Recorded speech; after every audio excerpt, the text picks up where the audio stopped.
के लिए निकल ही गए। निकलते निकलते भी इतना टाइम हो जाता है ना कि बस कब जल्दी करो ना, जल्दी पियो, देर हो रही है।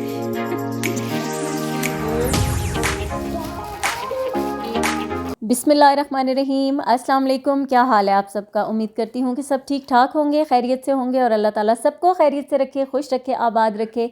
और यहाँ पर है मॉर्निंग, सुबह का टाइम है, नाश्ता बनाने के लिए आ गई हूँ मैं किचन में। लेकिन क्या है कि गैस जो है वो इतनी कम है कि मुझे लग नहीं रहा था कि नाश्ता बनेगा भी। तो बस आज जो था वो बच्चों के लिए ऑमलेट बन रहा था। यहाँ पर मैंने प्याज भी काट लिया, टमाटर भी, हरी मिर्चें, थोड़ा सा धनिया, सॉसेजेस भी, और यहाँ ले लिए 3 अंडे और इसमें थोड़ा सा ऑरिगेनो डाला है, फिर काली मिर्चें पिसी हुई डाली हैं, थोड़ा सा नमक डाल दिया है और इसको अच्छा सा बीट कर लिया है। तो बस अब ये जो सारी फिलिंग है ना ये इसके अंदर डाल दूँगी। तो अंडे काफ़ी हैं 3। ये जो फिलिंग है ना ये मतलब ज़्यादा है फिलिंग इसके अंदर, और अंडे मैंने 3 ही डाले हैं। 4 लोगों का ऑमलेट बन रहा है ये, तो बहुत हो जाएगा। तो बस यहाँ पर ये अभी ये सारी चीज़ें डालकर इसको मिक्स कर लूँगी। चाहे तो 1 अंडा और डाल सकते हैं, लेकिन बस मैंने अभी यहाँ पर 3 ही डाले थे तो काफ़ी मुझे लग रहा था, फिर और मैंने डाले नहीं। और तवे को मैंने रख दिया था कि चलो ये थोड़ा सा गर्म हो जाएगा, ऑमलेट तो बन ही जाएगा, साथ हम पराठे वगैरह नहीं बन सकेंगे। तो फिर पराठे जो है ना बाहर से ही मंगवाने पड़ेंगे, क्योंकि बिल्कुल भी गैस इतनी तो नहीं आ रही थी कि पराठे बनते। आज संडे भी है तो इस वजह से भी इस टाइम पर सभी लोग देर से उठते होंगे, नाश्ता बन रहा होगा, इसलिए भी गैस बस कम ही। आजकल ये रोले तो शुरू ही हुए हुए होते हैं ना, तो मतलब इनके लिए तो बस आदी ही रहना पड़ता है कि आपको या तो सुबह के टाइम 7-8 बजे के टाइम अगर कोई नाश्ता करता है तो उस वक्त तो गैस बड़ी तेज़ आ रही होती है। अच्छा, तो नाश्ता हो गया। चाय जो है ना सिलेंडर पे बनाइए, क्योंकि गैस इतनी कम आ रही थी, इतनी कम कि चाय तो फिर बन ही नहीं रही थी। बाहर से ही मंगवाया, वो तो मैंने आपको बताया है। अच्छा, ये मेरा पार्सल आया हुआ है, इतने दिनों का मैंने ये मंगवाया है और अभी तक मैंने इसको ओपन नहीं किया। होता ही है ना कि कोई चीज़ जब आप लेते हैं ना उसकी एक्साइटमेंट बहुत होती है, लेकिन जब वो पास आ जाती है तो एक्साइटमेंट ख़त्म हो जाती है। इवन मैंने इसको खोल के चेक भी नहीं किया कि पता नहीं ये सही आई भी है कि नहीं।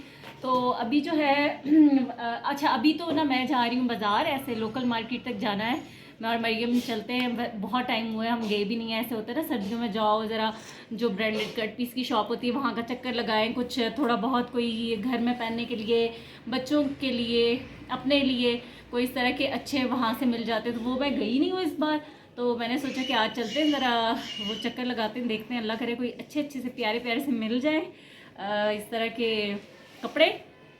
तो वो चलते हैं अभी, और बस चाय पी के तो फिर चलते हैं। इस वक्त तकरीबन 12-1 तो बज चुके हैं। फिर उसके बाद जो है बाकी भी 1-2 छोटे मोटे और भी काम हैं वो भी करते हैं। तो चाय पीती हूँ, वापस आऊँगी ना इंशाल्लाह, देखती हूँ मैं आज के ब्लॉग में इसको खोलूँगी या फिर नेक्स्ट में खोल लूँगी। तो अभी बस चाय पी के चलते हैं। जल्दी करो ना, जल्दी पियो, देर हो रही है।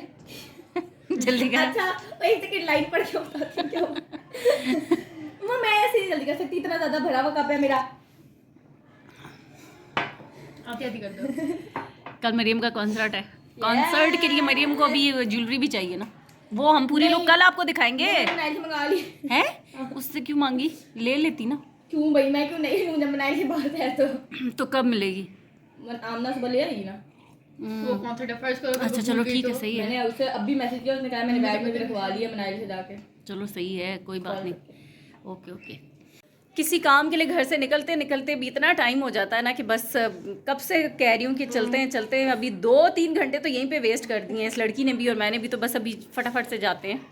और यहाँ पर हम निकल गए थे बाज़ार के लिए और बाज़ार चले भी गए थे, लेकिन मैं आपको बताऊँ कि कुछ भी हमें नहीं मिला था, कुछ भी नहीं हम ख़रीद के लाए थे। बस 2-3 चीज़ें थी वो लेकर आए थे। ऐसे मतलब शॉप पे भी जो जहाँ पर जाना था ना उन्होंने ये कहा कि कल सामान आएगा, तो बस हम गए और वापस आए और कुछ भी नहीं किया। अच्छा लग रहा है। तो बस अभी हम घर वापस आ गए हैं, और ना कभी कोई दिन ऐसा भी होता है कि कुछ भी नहीं मिलता, हमें कुछ नहीं मिला, बस 1-2 छोटी मोटी चीज़ें ली। इधर आओ ना, ये तुमने मरियम अपने नेल्स दिखाओ। बस मरियम, हाँ एक जो लगाया वो तो दिखाओ। ये गलत लगाया मैंने, दिखाओ। मतलब मैं अभी साइज देख के नहीं मैंने लगाया। हाँ बस इसने ये नेल्स लिए अपने, और 1-2 छोटी मोटी चीज़ें और ली हैं हमने, कुछ भी मिला ही नहीं। वो जो कट पीस वाली शॉप थी उस पर मुझे कुछ अच्छा ही नहीं लगा, पसंद ही नहीं आया, तो बस कुछ भी नहीं लिया। बल्कि हाँ वो कह रहे थे कि कल आएगा इस माल जो है ना, नया माल कल आएगा। मैंने कहा चलो देखते हैं अब कल जाते हैं या नहीं जाते। तो बस अभी जो है फटाफट से पढ़ती हूँ नमाज़, क्योंकि नमाज का टाइम हो चुका है, तो नमाज़ पढ़ती हूँ बस। और यहाँ पर मैं रात के खाने की तैयारी कर रही हूँ। रात का खाना क्या बन रहा है, मैं बना रही हूँ पकोड़े। पहले तो मुझे कुछ समझ नहीं आ रही थी। अच्छा, आज हस्बैंड घर पे नहीं थे, शादी में गए हुए थे, तो जब वो ना हो तो बस फिर हम ऐसे ही कुछ भी चल चलाओ कर लेते हैं। तो यहाँ पर अभी जो है ना, मैं ये कढ़ाई, आप सोच रहे होंगे कढ़ाई में पकोड़े बन रहे हैं, तो बस जो बर्तन मेरे हाथ लगा ना, मैंने अभी बर्तनों वाली टोकरी से उठाया और मैंने इसी में ये प्याज छीलना स्टार्ट कर दिया था। और ये आलू, नए आलू आए हुए हैं, अच्छे से ऊपर से वॉश कर लिए हैं, तो ये छिलका जो है ना ये ऊपर ही छोड़ दिया है, इनको उस तरह से पील नहीं किया, क्योंकि आजकल ये नए आलू हैं, तो इनको आप बस मसल के धोएं अच्छी तरह से, मट्टी को सही साफ़ करके, तो इसको इसी तरह से बस रहने दें। तो यहाँ पर आलू भी मैं कट कर लूँगी, प्याज भी काट लिया है। बाकी जो है ना दाल बनी हुई थी, माश की दाल मैंने बनाई थी, और वो अच्छी फ्राई भुनी हुई दाल बनी हुई थी। लेकिन होता क्या है कि एक दफ़ा कोई खा लेना तो दोबारा उनको ज़रा नखरे करने होते हैं, बच्चों को भी होता है कि अब दोबारा नहीं खानी। तो मैं फिर बस यहाँ बना रही थी पकोड़े, और ये अभी बेसन मैंने खोला है, साफ़ सुथरा बेसन होता है, और आजकल तो वैसे भी सर्दियाँ हैं, कुछ भी नहीं होता बीच में, लेकिन वैसे भी ये साफ़ होता है, और मैंने तो फ्रीज़र में ही रखा होता है। यहाँ सूखी मेथी डाल दी, और कुटी हुई इसमें लाल मिर्चें डाल दी हैं, ये क्या डाला है, अजवाइन डाली है। फिर इसमें मैं अनारदाने का पाउडर भी है मेरे पास, वो भी डालूँ, नमक ऐड कर रही हूँ इसके अंदर, लाल मिर्च का पाउडर भी डाल दिया है, साबुत सूखा धनिया वो भी इसके अंदर मैं डाल दूँगी। और आगे चल के आपको बताती हूँ कि क्या डाल रही हूँ। हाँ, ये अनारदाने का पाउडर जो है अब इसके अंदर मैं डालूँगी। अच्छा, ये है मेरे पास माश की दाल। बहुत ज़्यादा जो गली हुई दाल हो ना, वो नहीं डालनी, उससे क्या हो जाएगा कि वो बहुत ज़्यादा उसको ऑयल को एब्जॉर्ब करेगी। ये फ्राई भुनी हुई दाल थी, और मतलब सही थी, तो इसलिए मैं ये डाल रही हूँ। और इसमें क्या होगा कि पकोड़ों में बच्चे खा भी लेंगे। अक्सर जो सब्ज़ी भी पकी हुई बच जाए ना, इस तरह की कोई चीज़, तो उसको भी आप इस तरह से पकोड़े बना के बच्चों को खिला दें, तो उनको एक तो पता भी नहीं चलता, खा लेते हैं, और मज़े का मज़ा, और आपकी चीज़ भी वेस्ट नहीं जाती, वो उस तरह से इस्तेमाल भी हो जाती है। तो मैंने काफ़ी ज़्यादा दाल इसके अंदर डाल दी थी, और अभी मैं ये जो बेसन बना रही हूँ ना, इसमें पानी डाल के मिक्स करूँगी, और फिर मैं देखूँगी कि और भी दाल की ज़रूरत है इसके अंदर, तो वो भी मैं ऐड करूँगी, ताकि ना मैं चाह रही थी कि ये दाल बस फिर ख़त्म हो जाए। इतनी ना ज़्यादा बचे कि मतलब किसी ने खानी तो है नहीं, अब मैं कितनी खाऊंगी या हस्बैंड कितनी दाल खा लेंगे, तो बस थोड़ी सी उनके लिए छोड़ूंगी, बाकी जो है ना वो इसी तरह से मैं पकोड़ों में ही डाल के तो मसाला बना के और फ्राई करूँगी। तो अभी ये मैंने काफ़ी सारी दाल जो है ना इसके अंदर डाल दी है, और बस इसको मिक्स कर लूँगी अच्छे से, और ये हमारा पकोड़ों का जो मसाला है वो तैयार हो जाएगा। बीच में और बाकी ये हरी मिर्चें मेरे पास थी नहीं, हरा धनिया वगैरह ऐसा कुछ भी नहीं था, तो बस ये जो चीज़ें अवेलेबल थी ना, यही सारी चीज़ें डाल के तो मैंने यहाँ पर पकोड़ों के लिए बैटर तैयार कर लिया है। और ये बिल्कुल भी बिखरेगा नहीं, दाल अच्छी तरह से बाइंड हो जाएगी इसके अंदर। तो बस मैं इसको मिक्स कर रही हूँ चम्मच से ही, और वैसे तो हाथ से मिक्स करती, लेकिन मेरे हाथ पे ना कट भी लगा हुआ था, तो मुझे ये डर था कि ये मिर्ची मसाला जो है ना वो उसमें ज़ख़म में लग जाएगा, इसलिए ये थोड़ा चम्मच से करने में टाइम लग रहा है। वैसे पकोड़े बनाते वक्त और उसको मिक्सिंग हाथ से ही करने में पता नहीं क्यों मुझे इत्मीनान सुकून जो होता है ना वो हाथ से करने में होता है। अब यहाँ पर मैंने कढ़ाई रख दी है, और इसके अंदर ऑयल भी थोड़ा सा और डाल दूँगी। ये तो पहले का है, ऑयल पड़ा रहता है, जैसे चिप्स बनाए या कोई भी फ्राइंग की चीज़ बनानी होती है तो इसमें ऑयल रहता है, तो इसके अंदर मैंने ऑयल भी डाल दिया है। दूसरी तरफ तवा भी रख दिया है, साथ पकोड़ों के साथ जिसने रोटी खानी होगी उनके लिए रोटी बन जाएगी, और बाकी जिन्होंने वैसे ही खाने होंगे तो वैसे ही खा लेंगे।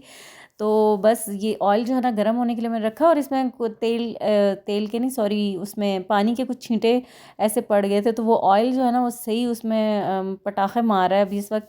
तो फिर जैसे ही ऑयल गर्म हुआ, यहाँ इसके अंदर मैंने डाल दिए हैं पकोड़े। पकोड़े हमारे हो रहे हैं फ्राई, और जैसे जैसे पकोड़े फ्राई होकर निकलते जाएंगे तो मैं बच्चों को देती जाऊंगी। और ये देखें बड़े मज़ेदार से क्रिस्पी से पकोड़े तैयार हो गए, और बिल्कुल यहाँ पर बच्चों में से किसी को भी पता ही नहीं चला था कि दाल है। लास्ट में हाँ, जब सब खा चुके तो किसी एक ने कह दिया कि दाल भी ममा आपने डाली है बीच में, तो मैंने कहा हाँ डाली है।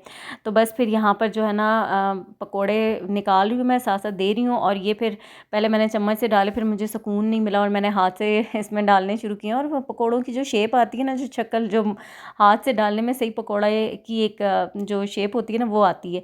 तो वो बस अब मैं अभी डाल रही हूँ, ये अब लास्ट के कुछ एक दो बारी के रह गए, तो बस फिर हम आज का जो डिनर है ना हमारा यही है, पकोड़े और रोटी। और वैसे मैंने भी बग़ैर रोटी के ही खाए थे, और बस रोटी तो मेरा ख्याल है सिर्फ इब्राहिम ने खाई थी पकोड़ों के साथ, बाकी हम सब ने बग़ैर रोटी के ही खा लिए थे। और ये चिली गार्लिक सॉस के साथ मैं अब अपना डिनर करती हूँ। ये हमारा आज का रात का खाना है, तो बस खाना खाते हैं फिर। अच्छा, तो मैंने आपसे कहा था कि ये पार्सल जो है ना वापस आके खोलूँगी, और मेरा तो ख़ैर अभी भी कोई खोलने का मूड नहीं था, तो आमना ले आई कि मम्मा आपने कहा था ये खोलेंगी तो अब इसको खोल लें।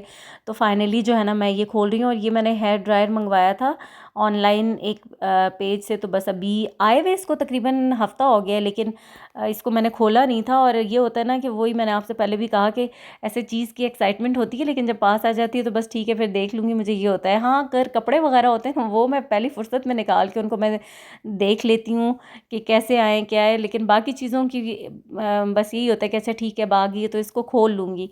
तो अब इसको 1 वीक हो गया था आए हुए, और मैं इसको पता नहीं क्यों ऐसे ही पड़ा हुआ था, मैं इसको खोल नहीं पा रही थी। तो आज फाइनली ये खुल गया है, और ये मेड इन जर्मनी इम्पोर्टेड है। और ये जो पेज है ना उसी पेज से मैंने ये मंगवाया था, जिस पेज से मैंने ये अपना ओवन मंगवाया था।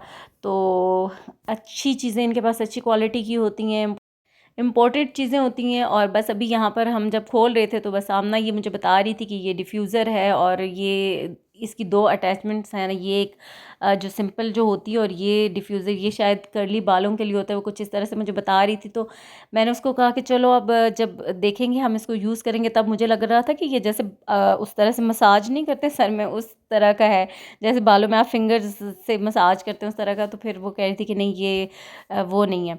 तो बस ये यहाँ पर हमने खोल लिया था, और फिर चला के भी हम चेक कर रहे थे कि अब देखें कि कैसा सारा कुछ मतलब ठीक है। तो वो थोड़ा सा चेक किया है सब। इससे पहले मेरे पास था एक हेयर ड्रायर, लेकिन अब वो काफ़ी टाइम से ख़राब हुआ था, और बस मुझे ना लेना तो था, लेकिन कभी कोई चीज़ें ऐसे रह जाती हैं, जहन से निकल जाती हैं। फाइनली अब मैंने ये मंगवा लिया था। आज की वीडियो को भी यहीं पे ख़त्म करती हूँ। आपसे चाहूँगी इजाज़त, दुआ में याद रखिएगा। वीडियो पसंद आए तो लाइक कर दीजिएगा।